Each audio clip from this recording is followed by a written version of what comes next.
to all of you. Baruch Habaim. Literally it means welcome, but even more literally it means blessed are those who come in the name of God. It is our honor and privilege to participate in this event with you.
Before commencing our program, it is customary that we have elected officials to present the proclamations.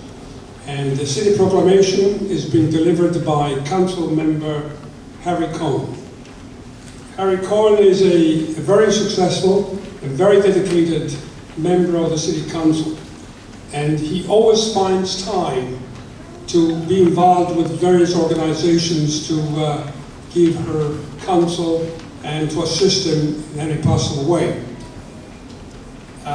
He's the chair of the City Council Finance Committee, the vice chair of the City Council Public Safety Committee, the vice chair of Metropolitan Planning Organization, the chair of the Transportation Disadvantaged Coordination Board, the vice chair of the Police Committee, the member of the board of the trustee, and executive of the Committee of Struts Tampa Bay Performing Arts, ex officio board member of the Florida Orchestra, member of the Florida and Hillsborough Bar Association, and I do not know when he has time to work. So let's welcome Councilman Harry Cohen.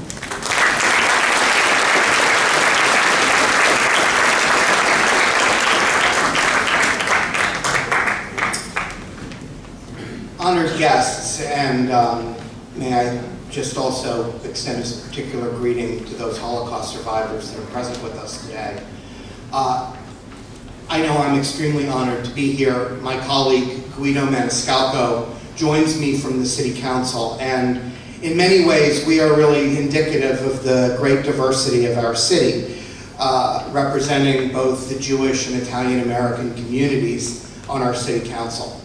And we are here today because the mayor of Tampa, Bob Buckhorn, asked us to come here and present this proclamation declaring International Holocaust Remembrance Day in the city of Tampa, Florida, in memory of the victims of the Holocaust and in honor of the survivors as well as the rescuers and liberators, and further proclaim that we, as citizens of the city of Tampa, should strive to overcome intolerance and indifference through learning and remembrance.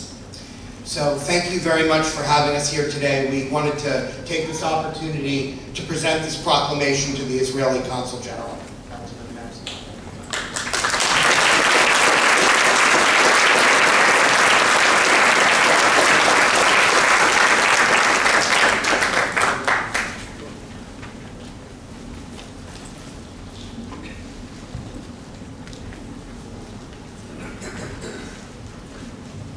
Good afternoon. I'm County Administrator Mike Merrill, and it's my honor to present the proclamation on behalf of Hillsborough County Commission.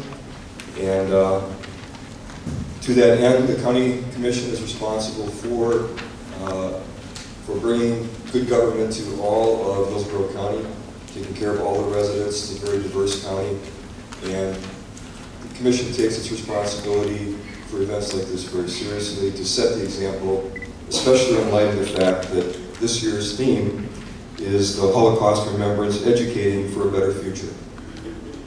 International Holocaust Remembrance Day will stress universal Holocaust education and build respect for human rights, increase tolerance, and defend humanity. So therefore be it proclaimed that the Board of County Commissioners of Hillsborough County, Florida does hereby declare January 22nd, 2017 as International Holocaust Remembrance Day in Hillsborough County in memory of the victims of the Holocaust and in honor of the survivors, the rescuers, and liberators. The Board urges all residents to promote human dignity and fight hate whenever and wherever it occurs. Executed this 22nd day of January 2017 and signed by all 7 county commissioners. So with that, I'll present this to the Italian Consul General.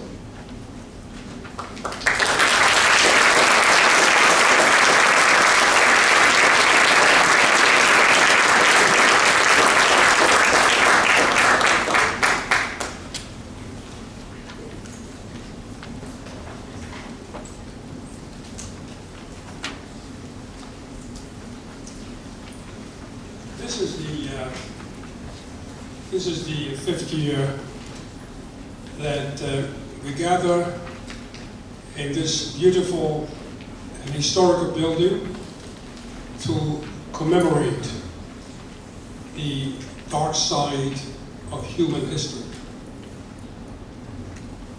6 million innocent men, women, and children were exterminated in the hands of the Nazi regime. But what was the crime? Simply because they were Jewish and no other reason. And so today, we want to honor the memory of the 6 million innocent Jews. We also want today to pay tribute to others who witnessed, agonized the horror in seeing their loved ones being murdered, but they stayed alive. And with the force of will, they moved on with their life so that they can be witness, they can testify exactly what happened more than 72 years ago, and to make sure that the whole world knew the truth. Some of them are here today, some Holocaust survivors, and in particular, we have one guest of honor, Rose Rosen in a wheelchair. She has been with us every year for the last 5 years. In fact, today somebody called her to say, well, there is a storm. Would you like to go? She says, I don't want to miss that. I'll be there. So she's 96, 95 years of age. She was in the concentration camp. And luckily, she was liberated by the Allied forces. Otherwise, she would not be here today. So I would like that all of us express a very warm welcome to all the Holocaust survivors.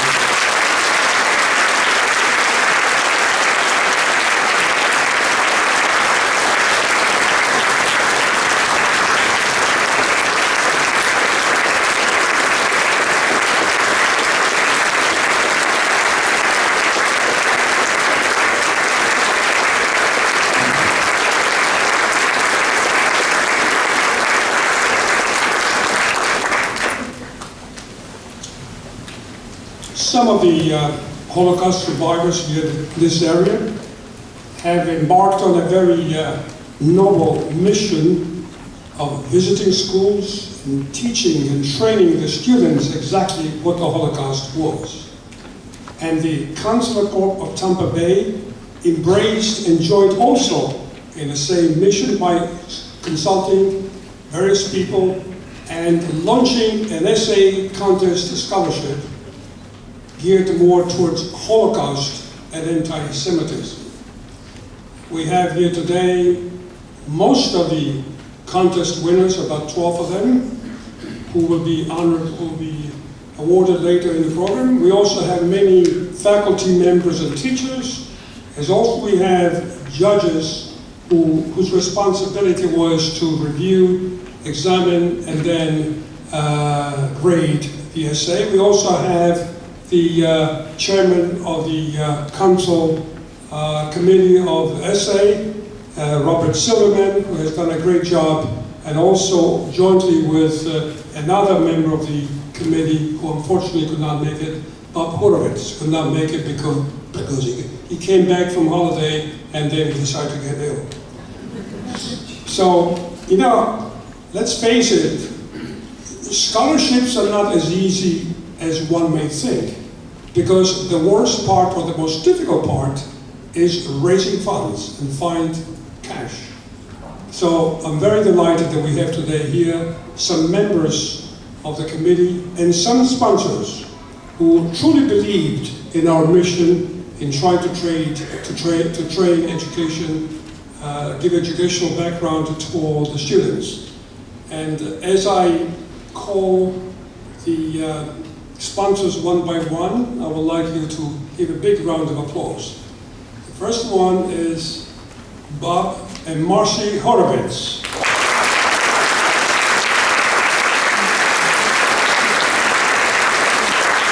We have Mark Silverman, representing GMP Ybor Foundation. Jack Ross.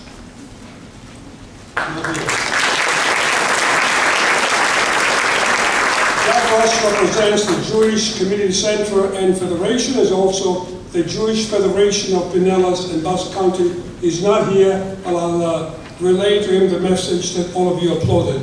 So I'll applaud him. We have Samantha Learman, representing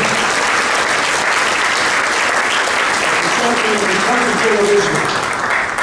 There were other sponsors who could not make it, like Judy and Steve Weintraub, representing the Gold and Diamond Source, the Progressive Insurance, Publix, Schumer, Loop, and Kendrick law firm, and the Sarasota Jewish Federation.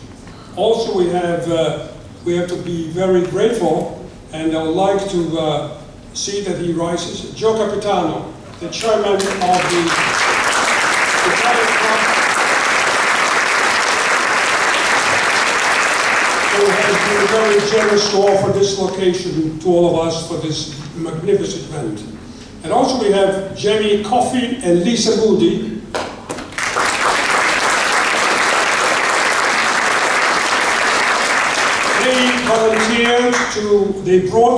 They are the teachers of the Wrigley College of Arts and Design, and they volunteer with a group of 5 or 6 students to shoot the video, so you can see camera everywhere. So they have taken over the hall. Thank you very much.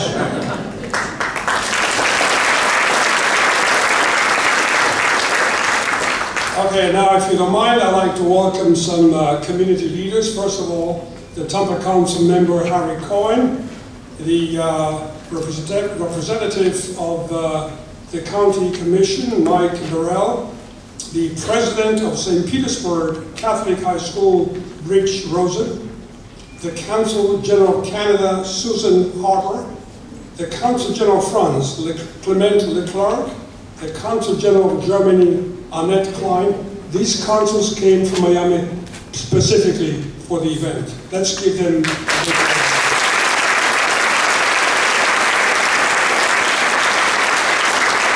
We also have the Council General of Greece, who is here in Tampa, the Council General of Israel, who also came from Miami. Thank you very much for coming. We have the Honorary Consul of France, Jean-Charles Faure, Honorary Consul of Germany, Norma Henning, the Honorary Consul of Estonia, Lisa Metz, the Honorary Consul of Lithuania, Algimintas Canisius, Honorary Consul of Hungary, Steve Gergads, Honorary Consul of Spain, Jose Vivero. We also have Rabbi Ed Rosenthal, Rabbi Barbara Yellow, and also the Director of Jewish Center in Calabria, Enrico Mascaro.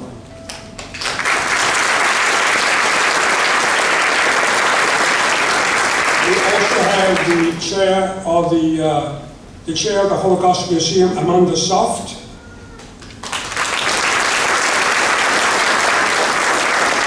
The founder of the Holocaust Museum, Walter Lowenberg.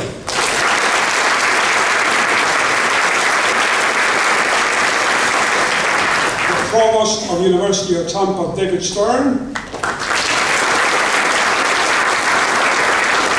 President of Russia and East European countries, Chamber of Commerce, Snejana Dunn.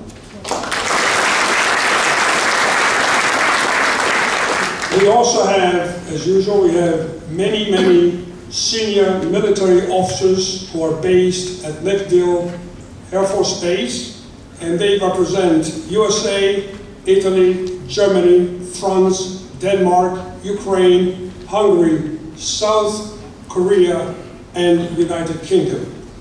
So,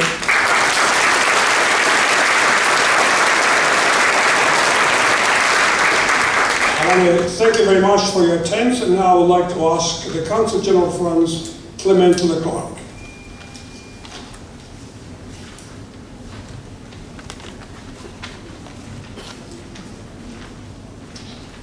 Good afternoon.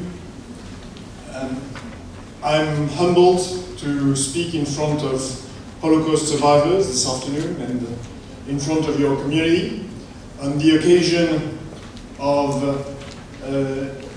the International Day of Commemoration in memory of the victims of the Holocaust. I would like to thank you wholeheartedly for your invitation. This day was established 12 years ago by the United Nations, following an initiative by the State of Israel, to remember the extermination of the Jewish people during the Second World War.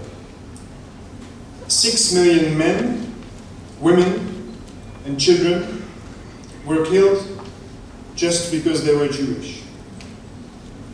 This atrocious crime was committed in Europe by the Nazi regime, but it found accomplices in many other countries, included in occupied France, under the Vichy government. This day is a day of meditation, of prayer, and remembrance. We need to remember as a way to honor the victims. I had the opportunity to visit the Florida Holocaust Museum earlier today. And this is a very important memorial because it helps us not only to remember the magnitude of what happened, but also to remember individual stories of people like us, our children, our parents, whose dreams were broken, whose loved ones were brutally taken, and whose lives were crushed. We need to remember because the perpetrators wanted to destroy all evidence. And today, yet, we will join the survivors and we will escort them during the candle lighting ceremony. Today, we honor the victims, we pay tribute to the Jewish culture and the Jewish faith. We need to remember because it is a duty for our societies, a duty we owe to our children so that it can never happen again. Holocaust denial or downplaying, anti-Semitism, racism are attacks against the core of our societies. France is home to the third Jewish community in the world. Jews are an essential part of the French Republic, which therefore considers any anti-Semitic act or statement as an attack against the Republic herself. Fighting anti-Semitism means repression of any anti-Semitic act. It means protecting Jewish centers, schools, synagogues. It also means education and building up awareness. Fighting anti-Semitism is not only protecting the Jews, it is protecting our societies, our values, our humanity, our soul. We need to remember also the righteous, those who stood up to save lives at the risk of their own. Their example must be honored and treasured because they remind us that action is possible even in the face of overwhelming injustice. Currently, at Florida Atlantic University in Boca Raton, there is an exhibition about a French Jewish woman, Ybor, who wrote a diary during the war. The exhibition is curated by the French Shoah Memorial. Ybor was born in Paris in 1921. When the persecution of the Jews started, she was a brilliant student in English literature at the Sorbonne. She was prohibited from taking her final exam because she was Jewish. She started her diary in 1942 and last wrote in that diary in February 1944, quoting Macbeth, the words of Shakespeare, horror, horror, horror. She was captured and sent to Auschwitz in March 1944 and died in Bergen-Belsen in 1945, 5 days before the camp was liberated. Her diary reflects her attempt to take refuge in literature and poetry, but also her growing urge to testify in the face of injustice and hatred. "I have a duty to write," she wrote, "because other people must know.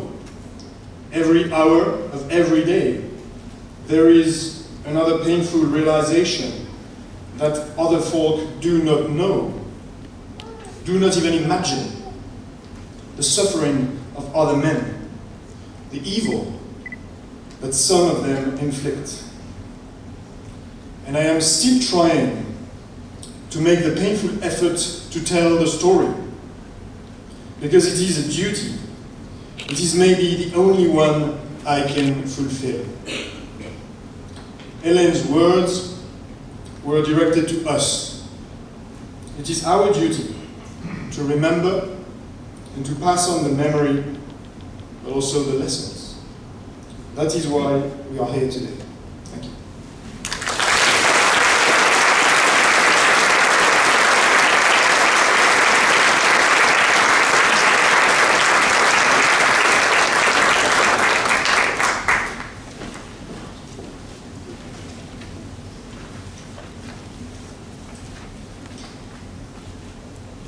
Shalom and welcome to all of you, all of our honored guests, especially our survivors, many of whom I know personally. Thank you so much for being here and for being a part of this very important day. Now, as we prepare to kindle the light of 6 candles to honor the memory of the 6 million, I was asked to share a message of hope, a message that comes from my home in the deep south of Italy, in Calabria, in the toe of the Italian boot. As an Italian Jew, I'm pleased to share these words with you. Her name is Thea Ashkenaz, and she wrote to me, "Dear Rabbi Aiello, please mention in your Holocaust presentation how my family and I were forced to leave Germany and how no country would give us asylum. Only Italy opened their borders to us, the desperate Jews. A local priest found an Italian family who hid us in their barn for 6 months. We were then sent to a camp in Ferramonti, where we were treated exceptionally well. It means a lot to me that the Italian people know what their generosity and kindness meant to us. I will be forever grateful to Italy." Certainly, Thea's words do not erase or ameliorate the pain, the agony, and the suffering of our people. But Thea's words remind us that in the deepest, darkest night of our despair, there were rays of hope. As each of our survivors kindle light, each light represents a ray of hope. That you are here today, that you light your candle, and you indeed light our lives. So many of you here today are part of our vast interfaith community, and there is nothing that brings us closer together than Psalm 133. In its original language of the Bible, the Hebrew language, Hine ma tovu manayim shevet achim gam yachad, how good and how pleasant it is when we dwell together in unity. So I'm going to ask you to take the hand of the person next to you. Please do that now. This unity is so important. And if you know it, sing with me. Hine ma tovu manayim shevet achim gam yachad. Hine ma tovu manayim shevet achim gam yachad. Hine ma tov shevet achim gam yachad. Hine ma tov shevet achim gam yachad. Hine ma tov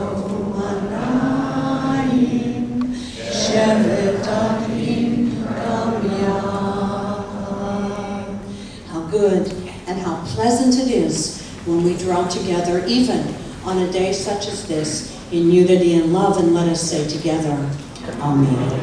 And now I invite Vincenzo, my good friend, all these 5 years, thank you for everything you've done. Can we give you a little applause?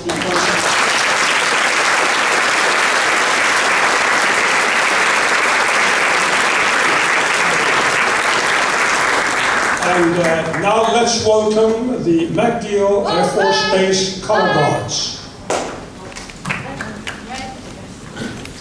Left, right, left, right, left, right, left, right, left, right, left, right, left, right, left, right, left, right, Marcus! Mark! Left, right, left, right, Dito! Up! Left, feet! You may be seated. And now let's welcome the European contingent represented by France, Italy, Germany, and the United Kingdom.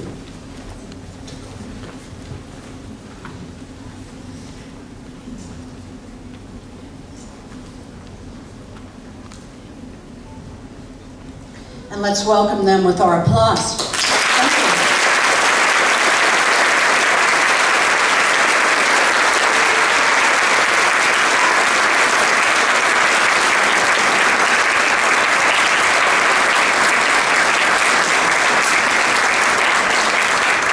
I would like to ask our consular escorts and survivors to rise when your name is called. When your name is called. And we begin with Consul General of France, Clement Leclerc, who escorts Dr. Helena Hermann. As a child survivor, Dr. Helena Hermann was hidden in the farmhouses and saved by Catholic nuns. Raised as a Catholic, Helena was 10 years old when she discovered her true Jewish identity. At the war's end, she was reunited with her mother. They were the sole survivors of their extended and nuclear family. Helena and her mother made their way to Montreal, where Helena earned an advanced degree from McGill University, married and moved to the United States. And now please rise, the Consul General of Canada, Susan Harper, as she escorts Carolyn Kaplan. You may be seated, just our survivors can stand. Thank you, I wasn't clear. Carolyn was only 7 years old when Nazi soldiers entered her classroom in Germany, demanding to know the identity of Jewish students so they could denounce little Carolyn as a dirty Jew. Later, Carolyn was chased, harassed, abuse which culminated in a Nazi soldier attempting to strangle her and throw her from a moving train. The family made their way to America only to learn that all of Carolyn's mother's families were murdered by the Nazis. Later, Carolyn returned to Germany, to the village of her birth, where she taught German children about her experiences and the dangers of intolerance. And now we welcome Consul General of Greece, Adamantia Klosta, as she escorts Marie Silverman. Marie and her sister Jeanette Bornstein were only 9 and 5 years old when their world was turned upside down. Marie says, "We were in a camp, then in hiding places, but always on the run from the Nazis. When the Gestapo searched a farm and found the little girls, they were sent to a deportation camp, but were later smuggled out by the French underground." Maria recalls, "My sister and I escaped across the Pyrenees Mountains. We made our way to Barcelona, Spain, walking all the way. Eventually, the girls found their way to an orphanage in Providence, Rhode Island, becoming the state's first refugee children from the Holocaust." And now we welcome the Consul General of Germany, Annette Klein, who escorts Jeanette Bornstein. Jeanette is Marie Silverman's precious sister. They arrived in America together, where they lived in an orphanage, but when they were placed in foster care, traumatically the girls were separated. Jeanette says, "Since I didn't speak a word of English, communicating was not easy, but I learned quickly because I was a kid and I wanted to fit in. Then for the first time in 5 years, Jeanette saw her mother. As they reestablished their relationship, Jeanette realized what she thought was abandonment was really the bravery of a mother who sacrificed everything to save their lives. Our fifth candle, Honorary Consul of Spain, Jose Vivero, escorts Janine Potter-Lou. Janine says, "We left Paris 24 hours before it fell to the Nazis. As the family attempted to cross the border from France to Spain, they were detained by the Border Patrol. In a gesture of courtesy, as Janine's father doffed his hat, the family's precious gold coins that her father had hidden in the hatband tumbled out and skidded across the floor. 10-year-old Janine recalls how a police officer commanded the children to pick up the coins that their father had dropped. Thanks to that enormous act of kindness, Janine and her family escaped and made their way to America." The Honorary Consul of Lithuania, Algimantas Karnavichus, escorts Elsa Dries. Elsa Dries recalls her father's arrest and deportation to Dachau on Kristallnacht, November 9th, 1938. Elsa says, "I was only 14 years old, but I kicked a stormtrooper hard in the shins. He could have shot me on the spot." Later, Elsa's mother found space for Elsa and her sister on the Kindertransport, a train that took Jewish children from Germany to England. Later, Elsa and her sister immigrated to America. She says, "We sailed on a United States troop transport ship with guns and torpedoes." Elsa believes her parents were murdered and credits their courage for saving her life. And our guest of honor, Rose Safa Rosen, captured by the Nazis and sent to the notorious Auschwitz death camp. Rose Rosen is the only one of her family to survive. First a slave laborer making hand grenades, and later a victim of the infamous Dr. Mengele's torture and experimentation. Rose has courageously recounted her story as part of the Holocaust Remembrance project at the Holocaust Museum in St. Petersburg. Rose was liberated from Auschwitz exactly 72 years ago on January 27th, 1945. Our survivors.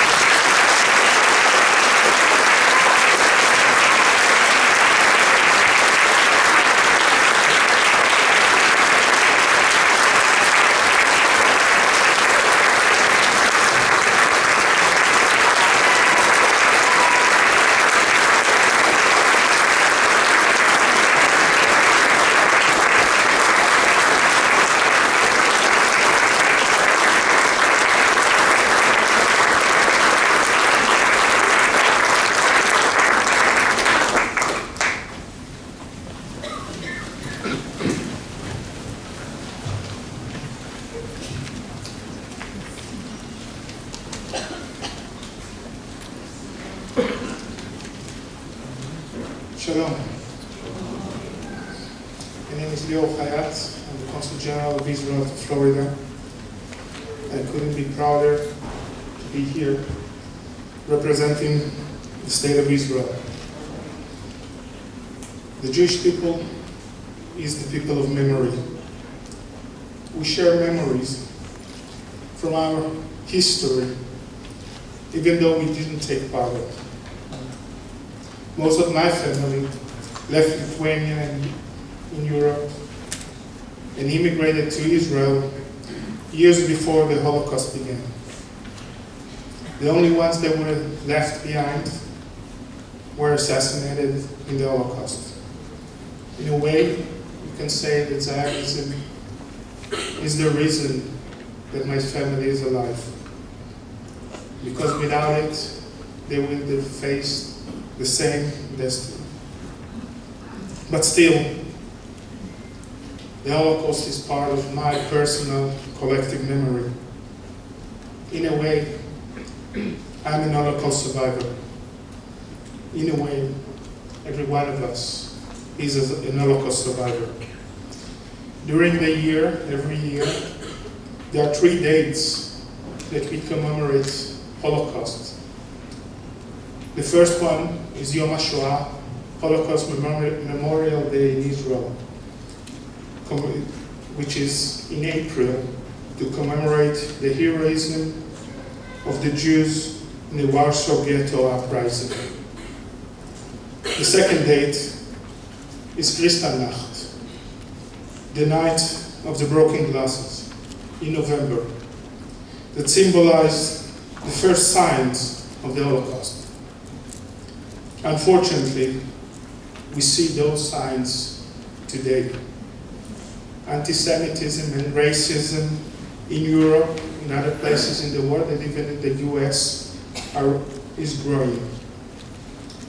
We see synagogues burning. We see Jews that are being attacked just because they are Jews. And we see movements like the boycott movement, which is the new face of anti-Semitism. The third date is today, International Holocaust Memorial Day. In this day, we share with the rest of the world our history, and we say never again. Unfortunately, we are seeing today genocide happening in other places in the world, in different places in the world, like the genocide that is taking place in the civil war in Syria. We shouldn't, we mustn't act as if it doesn't have anything to do with us. We should help the Syrian people, each and every one of us in our own way, in their time of need. As Jews, we remember how it feels like when the world is turning the back on us. Never, ever, ever let it happen again. When we say never again, we must mean never again to the rest of the world. This is our moral obligation. Thank you so much.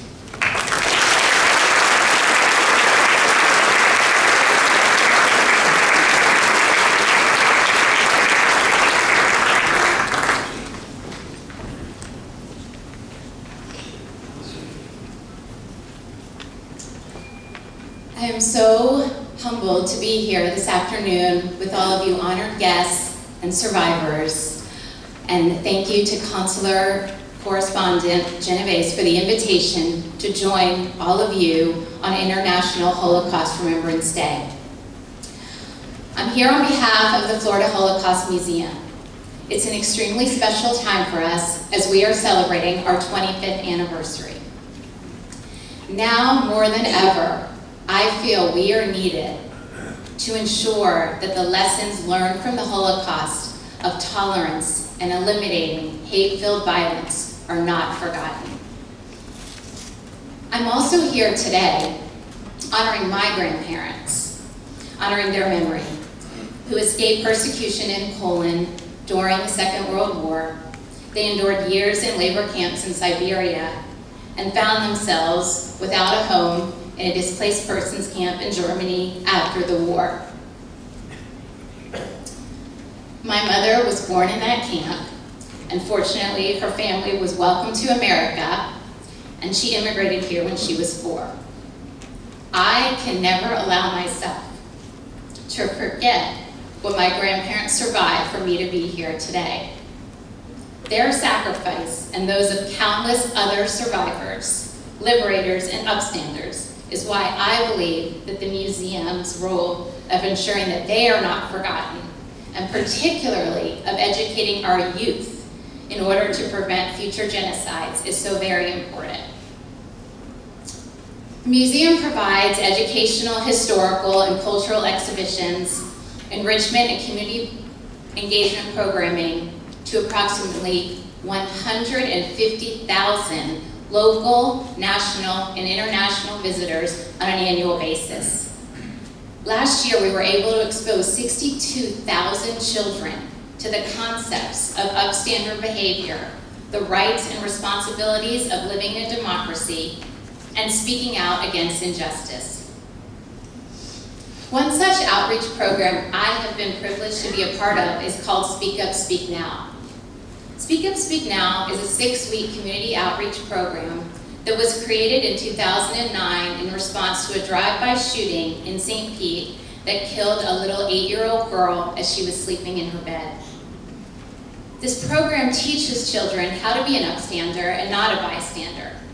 They explore topics ranging from bullying to genocide and hear from several engaging guest speakers. They're also able to express what they learn through an art project, which over the years has ranged from a video to cigar box collages to actually painting planks of a fence that we put together in an exhibit called Breaking Down Barriers. For me, one of the most impactful moments of this program is when we're able to bring the children to our museum to tour and hear from a survivor. When speaking with one little girl a few years ago after the tour, she told me actually that hearing from Marie and Jeanette, who are here today, they were so inspiring to her that she was able to, through that program and through them, find her voice, and she was able to help someone at her school who was being bullied. She was able to become empowered, and she knew to do the right thing in the face of this situation. This is why we at the museum are so necessary. I see our role as doing just that. We provide others, and particularly our youth, with the tools that they need to find their voice and become the upstanders we need in our community. I would like to invite all of you who have not visited our museum to come to St. Pete and discover for yourself how you can honor the millions of the victims of the Holocaust and also help ensure that these lessons are never forgotten. Thank you.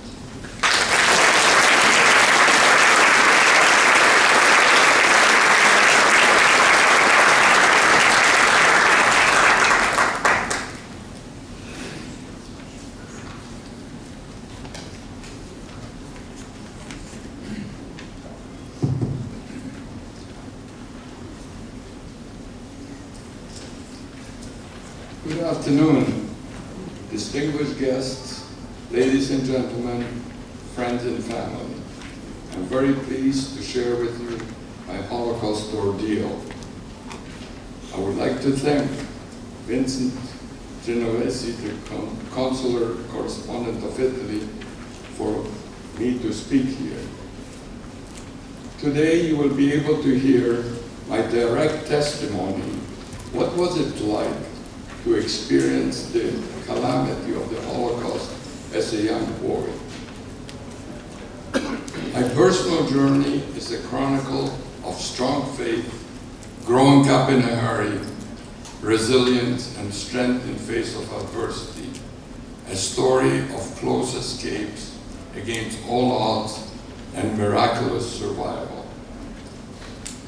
My childhood was stolen from me at the age of 7.5.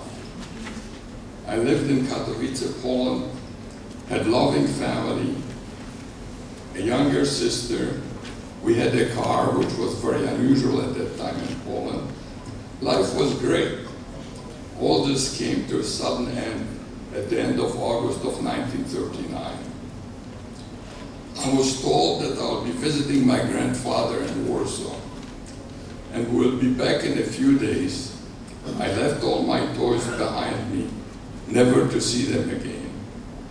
I went back only 72 years later. Shortly after we left our home for Warsaw, Germany invaded Poland. The date was September 1, 1939. My father left us in Warsaw. He traveled to the east of Poland in order to join the Polish army to fight the Germans. I missed him greatly. For many years, I did not know if he was still alive. He survived the war. I was reunited with him only 10 years later. I saw much suffering and starvation around me. The ghetto was overcrowded. There was a typhoid epidemic. Many buildings, including the one in which I lived with my grandfather, were under quarantine. I was constantly hungry. Because of flour shortages, the meager bread rations that we received contained sawdust. During the winter, there was no heat. I was freezing. In the ghetto, young starving children were begging for food. Dead bodies were just lying on the street. The probability of a Jewish child surviving, particularly a boy, was very low. In the ghetto, I lived with my beloved grandfather. I have his picture in my pocket. In the early summer of 1942, my mother decided that to save me and my sister, she had to smuggle me out of the ghetto. Unfortunately, my grandfather did not leave. He was deported to the Treblinka death camp, where he was murdered together with most of mine and my wife's family. Between the summer of 1942 and early 1943, the Warsaw Ghetto was liquidated, and 300,000 Jews were deported to their death in Treblinka. Last Sunday, I received a copy of a postcard from my cousin in Paris, France. The postcard was from my dear grandfather to my aunt in Paris. The date was 1941. At that time, I was still living with him in the ghetto. Seeing the card, written 76 years ago, for the first time, I experienced a brief emotional meltdown. I could not stop crying. The tragic memory of the Holocaust are part of me and will stay with me the rest of my life. After rescuing me and my sister from that hell on earth called the Warsaw Ghetto, my mother placed me in a small village. When this location was no longer safe, she placed me in another village. Again, I had to leave. My next stop was Krakow, but it was too dangerous for me to stay there. From the age about 10 till age 11, I was hiding and on the run in Poland. To save me, my mother's plan was for me to smuggle through some mountain passes out of Poland to Slovakia and eventually to Hungary. In 1943, I had to leave Poland without my mother or any other family members. At the age of 11, I was all alone. My final destination was Budapest, Hungary. When I left Poland, I did not realize the immense dangers and difficulties which I would have to face all by myself. I left Poland with 3 men. They were not my relatives. To escape from Poland, my mother had to pay a mountain guide for me and to one of the 3 men. I'll refer to this man as Mr. A. He promised my mother that when we reached Budapest, Hungary, he would take care of me as if I was his own son. Like the mother of Moses, my mother had to let me go in order for me to live. My mother did not know if I would be able to survive by myself. She had the courage and the emotional strength to send her young son into the unknown dangers in order to save his life. After we crossed the border from Poland to Slovakia, we were arrested. They took away everything we had, all our money and valuables. Eventually, we were ransomed out by the local Jewish community. They helped us to be smuggled to Hungary. Our journey was very difficult and dangerous. When finally I made to Budapest, Mr. A, who was supposed to take care of me, abandoned me. He just left me to fend for myself. This was undoubtedly the most traumatic moment of my life. I still feel like crying when I talk about these painful memories. Consider closing your eyes for a moment and try to visualize yourself in my situation. You are a child, 11 years old, you are all alone, not in Tampa, Florida, but in Budapest, Hungary, a large foreign city. You do not speak Hungarian. You have no documents. Your only possessions are what you are wearing. You have no money, no friends, no family. You know that if you would be arrested, you would be deported back to Poland, a certain death sentence. Emotionally, I was devastated. It was very difficult for me to cope with my new reality. I was very lonely, sad, and vulnerable. There were other Jewish children from Poland like me. All of us had no families. We were all alone. We lived on the streets of Budapest, slept in synagogues, and in bedbug-infested rooming houses, not knowing where we would spend the next night. Towards the end of 1943, an orphanage for Jewish Polish children was established in Vác, a small town near Budapest. I was one of the first few children who were placed there. In March of 1944, German troops entered Hungary. Within a few months, the Nazis deported about 400,000 Hungarian Jews to the gas chambers of Auschwitz. Our orphanage was also at risk of deportation. I managed to escape to a small village where my aunt and uncle lived. They escaped from Poland to Hungary after me. During my stay with them, we encountered many life-threatening situations. Eventually, the miracle of our liberation took place. I'll never forget that wonderful moment. If you would like to know more about the dangers, risks, and hardships that I experienced during the Holocaust, you can Google PBS Frontline at Herman, My Warsaw Ghetto Memories. There's also a film with the title Never Forget to Lie. I am featured in it together with my wife, who is also a survivor. The film was shown on Frontline PBS. It was watched by about 2 million people. During World War II, over 6 million Jews, as was mentioned before, out of this total, over 1 million were children who were murdered. About 500,000 Americans died fighting the Nazis, Germany, and Japan. As mentioned before, to never forget or never again, the Treblinka death camp, there's a monument which in 7 languages states never again. Sadly, the never again has been forgotten, turned out by the world. After the horrible crimes against our people, genocides still continue. They took place in Cambodia, Rwanda, Bosnia, Croatia, Darfur, and most recently in Aleppo, Syria. No outrage, no large demonstration. The international community just watching, talking, and doing absolutely nothing.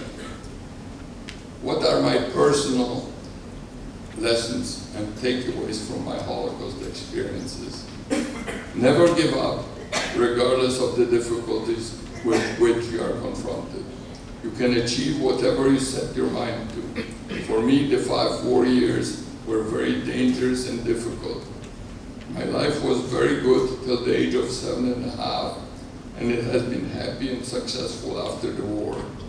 I am blessed. I have a loving family, a wife of 55 years, 2 married children, and 4 grandchildren, and a sister. I am very grateful for what I have. To conclude, an important lesson from the Holocaust is that in the face of evil, we cannot be just passive bystanders. We cannot be silent. There is a global urgency to fight for justice. We should always remember what Thomas Jefferson said: the price of freedom is eternal vigilance. Thank you.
Vincent Genovese and the organizers of today's observance for the invitation to speak to you today on this day of remembrance. It is, of course, a common trope for a speaker to say that he is humbled by the opportunity, but such does not suffice for me on this occasion. I must confess, that I tremble, overwhelmed by the grave obligation to speak about the unspeakable, and also by our present circumstances as well. Let me begin in what initially may seem a surprising place, in ancient Rome. I promise I won't relate the whole history since. In telling the story of the founding of Rome and the achievements of what came to be called the Pax Romana, the Roman peace, Virgil reminds us that the civilizational accomplishments are perennially vulnerable. He wrote in Book 1 of the Aeneid, "Wars at an end, harsh centuries then will soften, and grim with iron frames, the gates of war will be shut. Inside, unholy fury, squatting on cruel weapons, hands enchained behind him by 100 links of bronze, will grind his teeth and howl with bloodied mouth." More than 70 years ago, the Nazi regime was at last defeated. The survivors of the concentration camp, some of whom are fortunately still with us, liberated. And the millions of others in Europe and the world who had been oppressed and harmed by the unholy furor, to use Virgil's word, of hatred and oppression, were set on a path that has extended human dignity and civil rights to more and more. But as Virgil's image suggests, these civilizational accomplishments are never done. To protect them requires, as Mr. Herman has just reminded us, a huge effort to make sure that the gates of war remain firmly shut, since the bloody furor of hatred and prejudice remains gruesomely alive, with cruel weapons and howling with bloodied mouth. Given my experience as a college professor and academic leader at the University of Tampa, I've been asked to reflect particularly on the situation on college campuses across our nation. A recent study and press reports are calls for alarm. One of the recent studies examined anti-Semitic acts on college and university campuses in the first half of 2016 alone. Their focus was on 113 campuses with the largest Jewish student enrollments, a group which includes many schools here in Florida, from UF and FSU to Central Florida, Florida Atlantic, Miami, and my own institution, the University of Tampa, and others. I did not list all of them in Florida. The study distinguished two different kinds of activity of importance here. First, anti-Semitic expressions, incidents identified as having anti-Semitic expression if they contain language or imagery that used one or more of 8 tropes included in the U.S. State Department's definition of anti-Semitism. Or second, the direct targeting of Jewish students, incidents involving conduct that targeted Jewish students for particular harm based on their Jewishness or perceived association with Israel.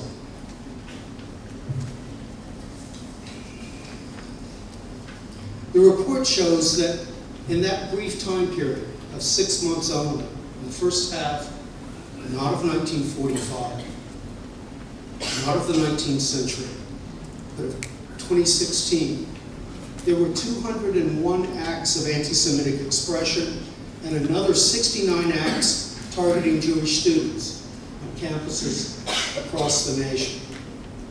Some of the report's findings may be disputable, given the political and ideological complications of sorting out what might be legitimate criticism of Israeli policy from anti-Semitic acts. But the existence of anti-Semitism on our campus is undeniable and a matter of concern for all of us. Moreover, the incidents were widespread. 30% of the campuses experienced at least one act targeting Jewish students, and a majority of the 113 campuses, 52%, witnessed anti-Semitic expressions. More troubling still is the finding that such acts have sharply increased this year compared only with the year before. Behind these dry statistics lie stories that command our attention. A story like this, in which a Jewish fraternity, AE Pi, housed at the University of California in Davis, was vandalized with swastikas. Or at the University of North Carolina at Charlotte, in a dorm window, a Nazi flag was hung for all to see. Or near Yale, a sign posted that read, forgive the words, Yale is a Jew hole, round them up. Or or an associate professor at Oberlin College in Ohio, who, together with his wife, heard a scuffle on his front porch, opened the door only to find a note stuffed in behind the mezuzah on the doorpost, in which it was written, "Gas, Jews, die." And others. But we must not take, in my view, a narrow or parochial view of these challenges, of this increase in anti-Semitism. The Nazi policies that created the Holocaust targeted Jews especially, but its victims included the disabled, homosexuals, the Roma, Jehovah's Witnesses, and members of other groups. One of my philosophical heroes, Hans Jonas, understood this from the beginning. A German Jew, he resolved to leave Germany in 1933, not just because Hitler had been elected to his post, but because he learned that the German Association for the Blind had expelled its members, its Jewish members. Although not blind himself, Jonas was outraged that a disability he felt should have created a common bond of solidarity among those who were so unfortunate to suffer from it, had nonetheless betrayed that common solidarity. And he vowed to leave and to return only as a member of a vanquishing army, a vow that he was able to keep.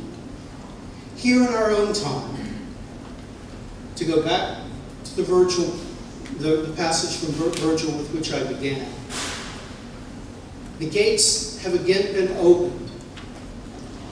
An unholy furor, the demonic force of hatred and violence, has been unchained. We are experiencing an upsurge of acts of hatred aimed not just at Jews, as I've told you about on our campuses, but at the LGBT community, at Muslims, at Hispanics, at the disabled, and others. To remember the Holocaust, we must learn from Hans Jonas, from Mr. Herman, from all of the survivors, that such attacks and the acts of hatred aimed at others are an attack on the common humanity which the Holocaust sought to destroy. Our work will never be done. In remembering the Holocaust, we must strive to protect the rights and freedoms that have been so hard won since 1945, and once again, force the gates of war to shut so that the hatred and oppression can remain locked inside. Thank you.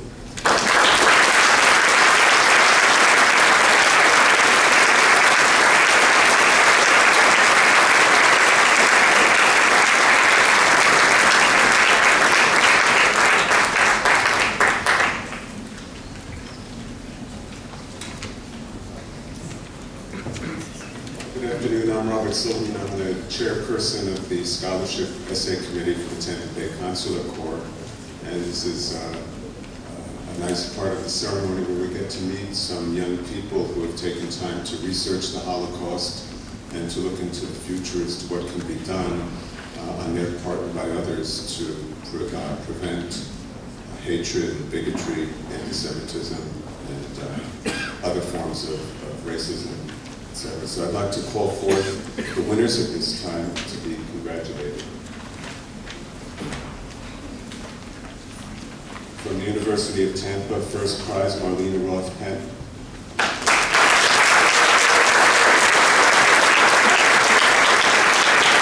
Second prize, Victoria Thalasinos.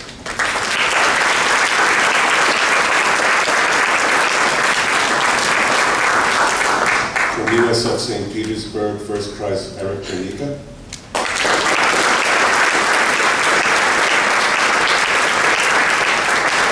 And second place at USF St. Pete is Tatiana Haverkamp.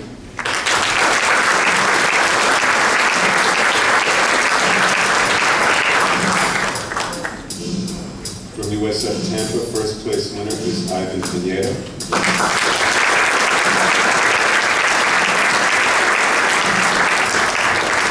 From Ringling College of Arts and Design, first place winner is Emily Fritz.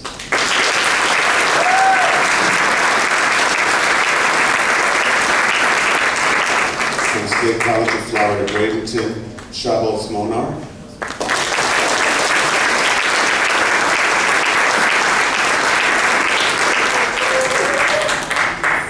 From Pineview High School, T. Binder is in a choir traveling and unable to attend. And second place winner is Evan Dietrich.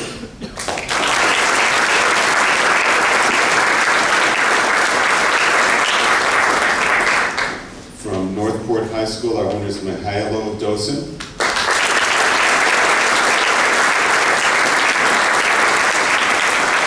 From Jesuit High, our winner is Morgan Moser.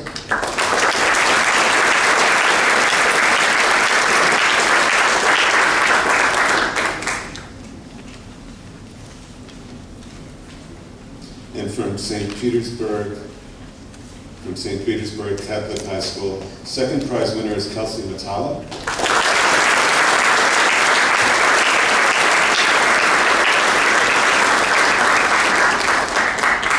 And our first place winner is Clara Hoffenberger.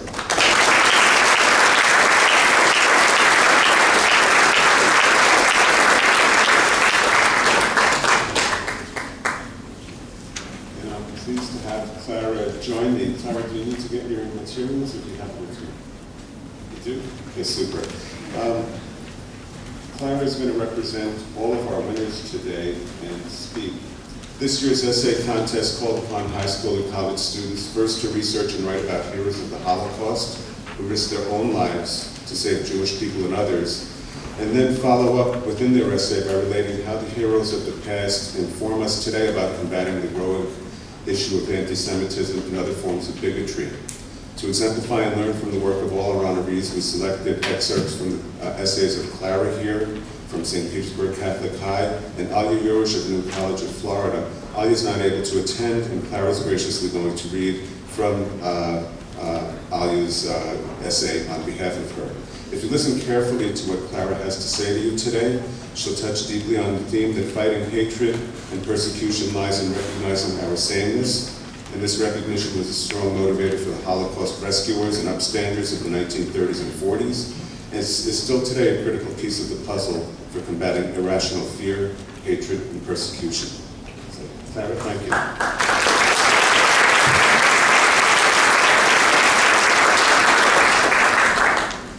Throughout history, humans have discriminated and victimized each other because of their ethnicity and religious beliefs. For instance, a majority ethnic group might feel slighted and blame a minority ethnicity for a problem, like the genocide of the Tutsis in Rwanda by the Hutus. Or, rumor-mongers might spread fear about an ethnicity, like the belief in America that all Muslims are terrorists. Notions like this were the foundations of the Nazi Party's cause. This ignorance and lack of respect for human dignity was the basis of the Holocaust. During World War II and now, people are still fighting to educate and to stand up to those that discriminate and ignore the dignity of all humans. Chahun Shahara saved more than 40,000 lives through the illegal visas he gave to Jewish refugees seeking to flee the Holocaust.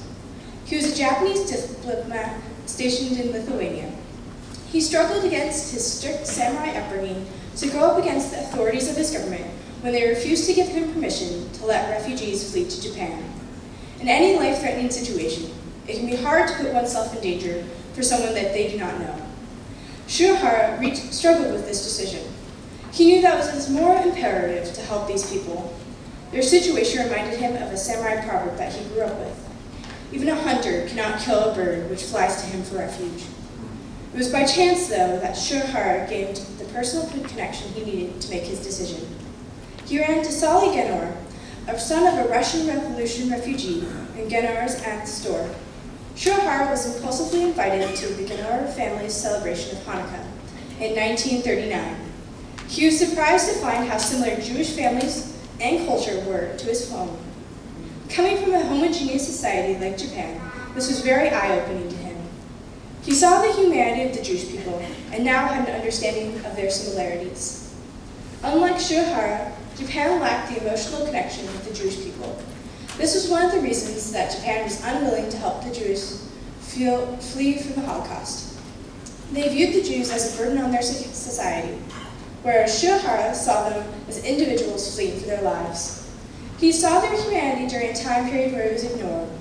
His life inspires people every day with his heroic risks and sacrifices to save the lives of others.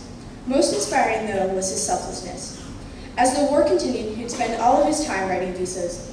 He knew that if he stopped for an hour to sleep or to rest his hand, people would die. Through his selfless acts, Chahun Shahar risked his life to save thousands during the Holocaust and serves as an inspiration to those that continue his fight today.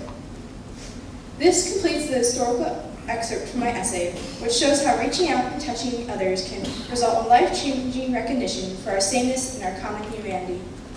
Our essay assignment next challenged us to take what we learned from our historical research and translate it into actions we can take today to fight anti-Semitism and bigotry. Elia Urish, who attends the New College of Florida, wrote the following about combating bigotry today by reaching out and touching others. Elia cannot be here because she is in Germany right now doing research for her senior thesis, so I will read her essay portion on her behalf. Hearts are hardened by misunderstanding and otherization. And it is too easy to claim that love is an antidote to violence. But promoting dialogue and understanding may work to undo the seeds of hate sown in the hearts of the perpetrators of these acts. The good news is that there is work being done by brave and tireless individuals to stave off the hate and violence. The American Jewish Committee and the Islamic Society of North America have come together to form a national intercultural group, the Muslim Jewish Advisory Council. This partnership is an important one. Anti-Muslim bigotry's rise parallels the rise of anti-Semitism. The assumption of animosity between the two communities is a toxic myth, and this new organization shows that working towards understanding and acceptance together will allow us to become stronger in the fighting of hate. I experienced the benefits of such an alliance at my small liberal arts college. Following the announcement that the Daughters for Life program, a program that gives full scholarships to American universities to women from the Middle East, was going to send award recipients to my college, I noticed an uptick of non-Jewish students interrogating Jewish students about their stance on Israel and Palestine. Palestinian women were coming to campus, and the assumption made by all the many non-Jewish students was that Jews on campus would inherently oppose them.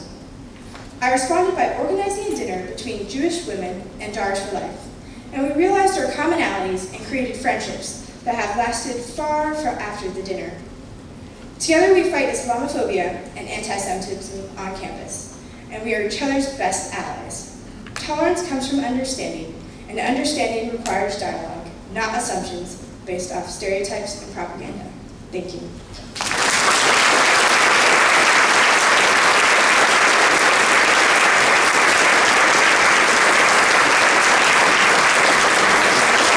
Thank you, Clara very much for representing all of our student essay winners. This is unscripted, but I just wanted to say a few words, especially to our Holocaust survivor guests, that I hope that our winners represent, as you've inspired us, I hope that our winners, the youth, inspire you as well with their direction towards fighting bigotry. So thank you very much.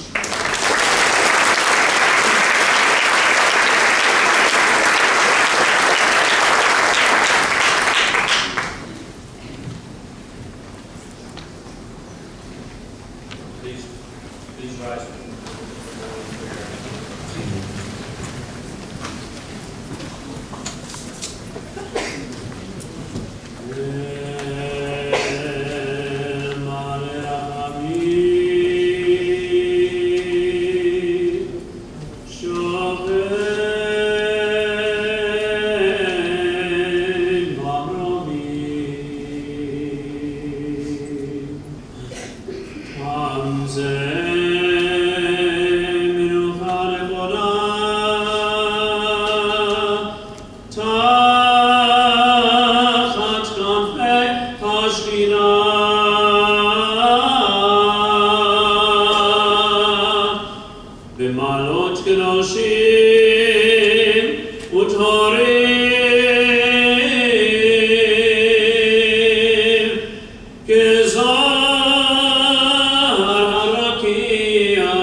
We're about to recite the Kaddish, which is the traditional prayer for the dead.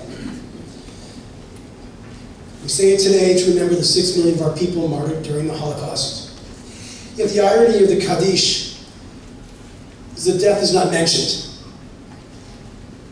Life appears 4 times in this prayer. We remember our martyrs, and I must make note of one in particular who passed away recently, that we all know, Professor Elie Wiesel, the great conscience of our world. Those of us who were privileged enough to know him through his years of teaching at Eckerd College remember him very dearly and feel the void of his loss. And as it speaks of life, we look to our survivors and see the inspiration that they give to us. In the Kaddish, no matter what happens, whatever befalls us, it is the greatest prayer of praise to God. We can withstand anything when we praise God and recognize the gifts that are given to us every day. Family, friends, community, and our people. Yitgadal v'yitgadash Shemei Rabbah, v'yalmad divrach chirutei, v'yamlich malchutei, v'chayechon v'yomechon, v'chayeh techol Beit Yisrael, ba'agala u'vizman kariv v'imru amen. Yehei Shemei Rabbah mevarach le'olam u'lamei amaya, Yitbarach v'yishtabach v'yitba'ar v'yitromam v'yitnaseh, Vitadar, Vitale, Vitala, Shemet Kudusha, B'richu, Le'ela min kol berchata v'shirata, Tushbechata v'nechamata, Ta'amiran b'yalma v'imru amen. Yehei shlamo rabba min shemaya, V'chayim aleinu v'al kol Yisrael v'imru amen. Osei shalom b'ramav, Hu ya'aseh shalom, aleinu v'al kol Yisrael. Amen.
come to an end, the end of this event. This was a very important event because we want to attract the young people, the students, and I hope the students who have received the word become the true ambassador to go out and spread the word.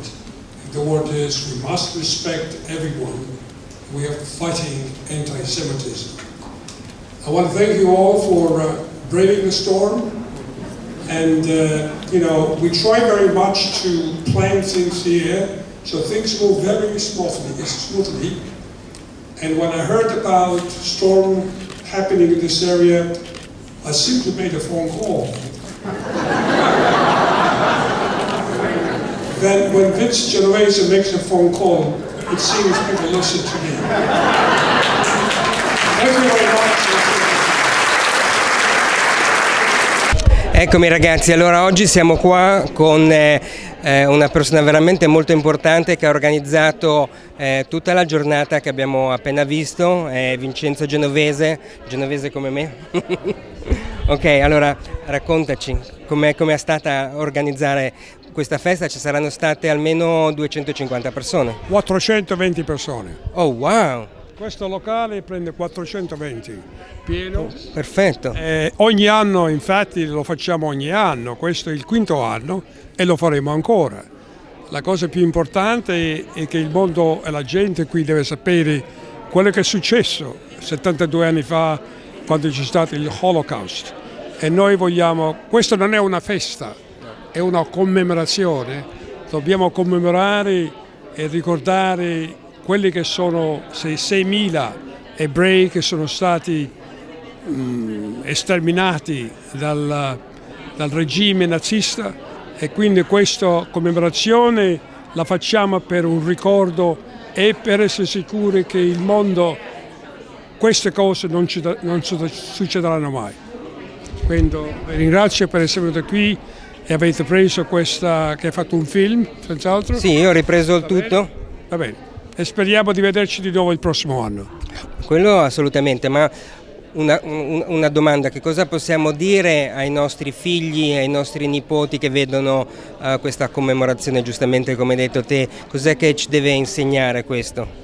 La cosa che bisogna capire per i giovani è di amare il prossimo, rispettare il prossimo, indipendentemente dalla loro religione e dalle loro origini. Siamo tutti esseri umani e dobbiamo rispettarci e amarci. Questo è il messaggio che voglio dare a tutti i giovani.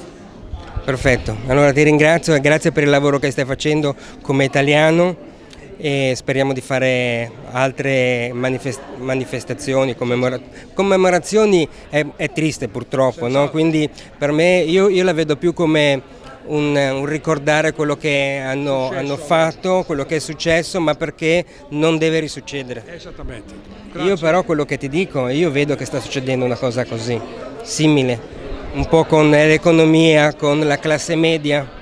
Sfortunatamente l'antisemitismo sta di nuovo, c'è stato un risveglio dell'antisemitismo qui in America, ed è per questo che noi abbiamo iniziato questo concorso con i giovani studenti universitari della scuola superiore, perché loro devono imparare esattamente quello che è successo, devono imparare quali sono le conseguenze dell'antisemitismo. Il Holocaust è stato una conseguenza dell'antisemitismo e vogliamo essere sicuri che una cosa del genere non succeda mai più.